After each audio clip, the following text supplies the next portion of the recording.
Hello বন্ধুরা, আমি সুজিত। আপনারা দেখছেন Sujit computer technical help channel. বন্ধুরা, রোজ ভ্যালি যারা আমানতকারী রয়েছেন তাদের টাকা কিন্তু আসতে চলেছে। হ্যাঁ, যারা প্রথম দফায় অ্যাপ্লিকেশানগুলো করেছিলেন তাদের কিন্তু টাকা আসতে চলেছে। হ্যাঁ, কত টাকা মধ্যে টাকা ছাড়তে চলেছে বা কারা প্রথমে এই প্রথমবারের কিস্তির টাকা পেতে চলেছেন, পুরো ডিটেলসে কিন্তু আমি এই ভিডিওতে আপনাদের সঙ্গে আলোচনা করব। হ্যাঁ বন্ধুরা, তাছাড়াও বলে রাখি, যারা নতুনভাবে আবেদন করতে চাইছেন তারা কিন্তু অনায়াসে এখনও পর্যন্ত আবেদন করতে পারবেন। তা কিভাবে আবেদন করতে পারবেন? রোজ ভ্যালির যারা আমানতকারী রয়েছে তারা কিন্তু নিশ্চিতভাবেই টাকা ফেরত পেতে চলেছেন। হ্যাঁ, ইডির তরফ থেকে কিন্তু তা ঘোষণা করা হয়েছে। ইডি কেন, শুধু হাইকোর্টের তরফ থেকেও কিন্তু তা ঘোষণা করা হয়েছে যে রোজ ভ্যালির যা প্রপার্টি রয়েছে তা কিন্তু বিক্রি চলছে। তা বিক্রি যত হবে ততই কিন্তু সাধারণ পাবলিক, মানে সাধারণ মানুষ যত টাকা রেখেছিল তার টাকা কিন্তু তার লাভ্যাংশ বাদ দিয়ে তার অরিজিনাল মানে আসল টাকা কিন্তু তারা ফেরত পাবে, এরকম কিন্তু আপডেট রয়েছে।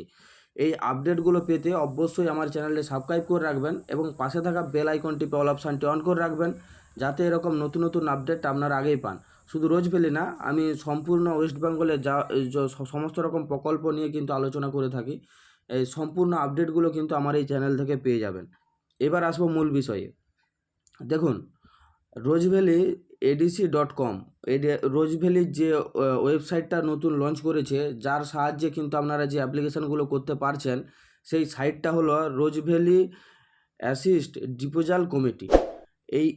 এই যে কমিটিটা গঠন করেছে, এই কমিটিটা হাইকোর্ট থেকেই গঠন করেছে বা ইডিরাই গঠন করেছে, যাতে সাধারণ পাবলিক বা সাধারণ আমানতকারীরা তাদের উপার্জনের যে টাকা ছিল সেই টাকাটা যাতে তারা পেয়ে যায়, তার জন্যই কিন্তু এটা করেছে। আর যারা অ্যাপ্লিকেশান করেছিল, দেখুন অ্যাপ্লিকেশান সংখ্যাটা কত, বর্তমানে যে অ্যাপ্লিকেশানটা হয়েছে সে অ্যাপ্লিকেশানের সংখ্যাটা কত।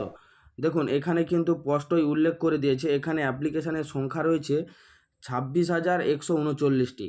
প্রতিনিয়ত পার ডে কিন্তু অ্যাপ্লিকেশান হচ্ছে, প্রতিনিয়ত অ্যাপ্লিকেশান হয়েই যাচ্ছে। হ্যাঁ বন্ধুরা, আজকের ডেটে দাঁড়িয়েও কিন্তু আপনারা অ্যাপ্লিকেশান করতে পারবেন। এবার বলবো যে প্রথম দফায় কারা টাকা পেতে যাচ্ছেন।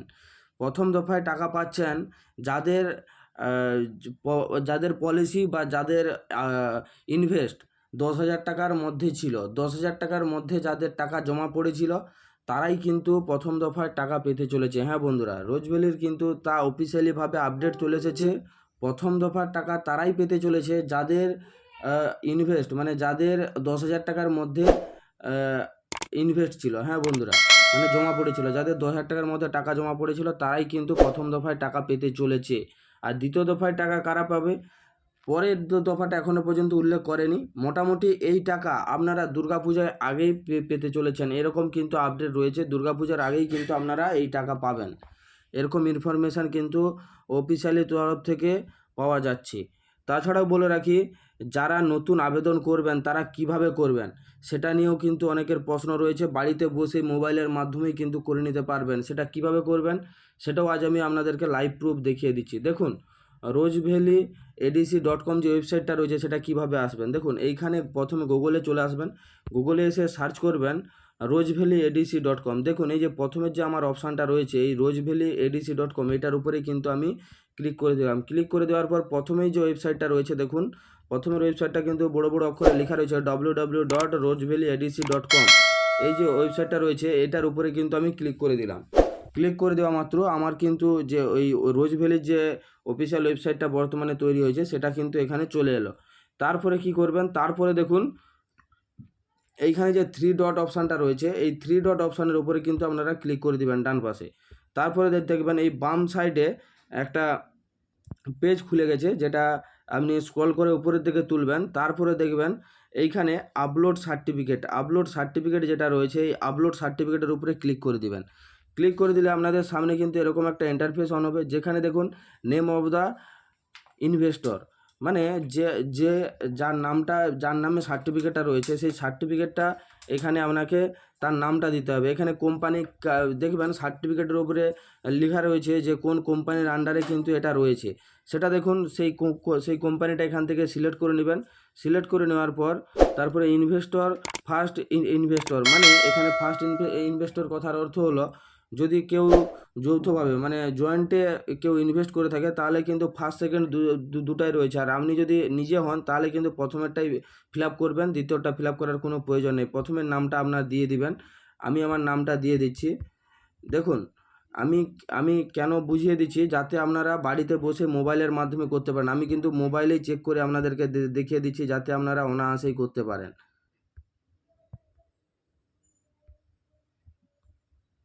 দেখুন আমি এখানে নামটা দিয়ে দিলাম। এবার এজ, আধার কার্ড অনুপাতে আপনার যে বয়সটা হবে সে বয়সটা কিন্তু এখানে উল্লেখ করে দিবেন। এখানে আমি আমার বয়সটা উল্লেখ করে দিলাম। তারপরে এখানে জেন্ডারটা এখানে আপনি উল্লেখ করে দিবেন না আপনার কোন শ্রেণীর মধ্যে। এবার ফোন নাম্বারটা এখানে দিয়ে দিবেন। তারপরে এমন ইমেল আইডিটাও এখানে দিয়ে দিবেন। তারপরে এখানে ভেরিফাই অপশানে ক্লিক করলে ভেরিফাই হয়ে যাবে। তারপরে আইডেন্টি টাইপ এখানে যে কোনো একটা আপনি সিলেক্ট করে দিবেন। তারপরে এখানে আধার কার্ড নাম্বারটা এখানে দিয়ে দিবেন।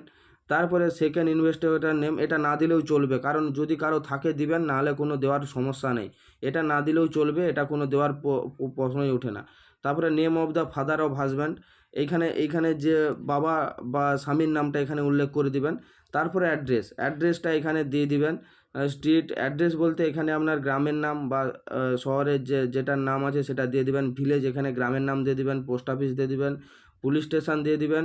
স্টেট দিয়ে দিবেন। ডিস্ট্রিক্ট দিয়ে দিবেন। পিনকোড দিয়ে দিবেন।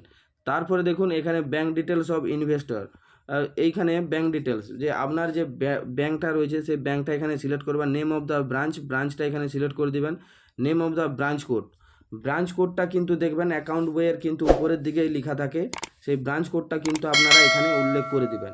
এখান থেকেই কিন্তু ব্রাঞ্চ কোডটা উল্লেখ করে দিবেন। দেখবেন অ্যাকাউন্ট বইয়ে কিন্তু ব্রাঞ্চ কোড বলে লেখা থাকে প্রথম পাতার দিকে, এখানে কিন্তু আপনারা পেয়ে যাবেন। সেভিং অ্যাকাউন্ট নাম্বার, অন্য কোনো অ্যাকাউন্ট দিলে হবে না, আপনাদেরকে কিন্তু সেভিং অ্যাকাউন্টই দিতে হবে। তারপরে এমসিআর কোড কিন্তু ব্যাংকের পাসবইয়ের উপরেই রয়েছে, ওইখান থেকে আপনারা পেয়ে যাবেন। তারপরে আইএফসি কোডও কিন্তু এখান থেকে পেয়ে যাবেন। ডিটেলস অফ ইনভেস্টমেন্ট, এইখানে দেখুন এইখানে কি দিবেন। ইনভেস্টমেন্ট সার্টিফিকেট, এইখানে লেখা আছে certificate number of board number. দেখুন সার্টিফিকেট নাম্বার কিন্তু একটা লেখা থাকে, সেই সার্টিফিকেট নাম্বারটা এখান থেকে দিয়ে দিবেন। Name of the certificate holder নামটা দেখুন দ্বিতীয় নম্বরে সার্টিফিকেট হোল্ডারের নামটা এখানে দিতে হবে। তারপরে দেখুন ইনভেস্টমেন্ট, এখানে ইনভেস্টমেন্টটা কত তারিখ করেছেন সেটা কিন্তু এখানে তারিখটা উল্লেখ করে দিবেন। তারপরে দেখুন ডেট অফ ইনভেস্টমেন্ট, তারপরে অ্যামাউন্ট অফ ইনভেস্টমেন্ট, কত টাকা এখানে ইনভেস্ট করেছেন সেটা কিন্তু এখানে দিয়ে দিবেন। মানে টোটাল কত টাকা ইনভেস্ট হয়েছে আপনার সেটা কিন্তু দিয়ে দেবেন। ডেট অফ ম্যাচুরিটির ডেট কত রয়েছে সেটা কিন্তু আপনি থেকে মানে আপনার কত তারিখ এই টাকাটা পলিসিটা আপনার ম্যাচুরিটি হতো সেই ডেটটা কিন্তু পলিসির যে সার্টিফিকেটটা রয়েছে সেই সার্টিফিকেটের উপরে কিন্তু রয়েছে।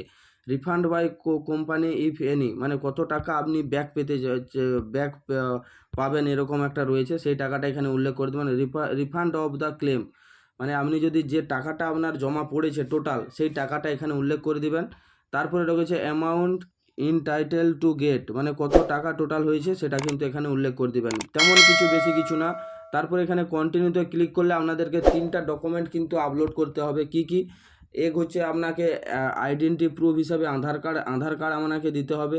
তারপরে দিতে হবে আপনার একটা অ্যাকাউন্টের ফ্রন্ট পেজের স্ক্যান করে আপনাদেরকে দিতে হবে। আর যে আরসি মানে যে সার্টিফিকেটটা রোজভ্যালির যে সার্টিফিকেটটা রয়েছে সেই সার্টিফিকেটটা আপনাদেরকে দিতে হবে। এই কয়েকটা জিনিস কিন্তু আপনাদেরকে আপলোড করতে হবে। আপলোড করলেই কিন্তু আপনাদের অ্যাপ্লিকেশানটা সাকসেসফুলভাবে হয়ে গেলেই কিন্তু আপনারা টাকা পাওয়ার জন্য সিলেক্টেড হয়ে যাবেন।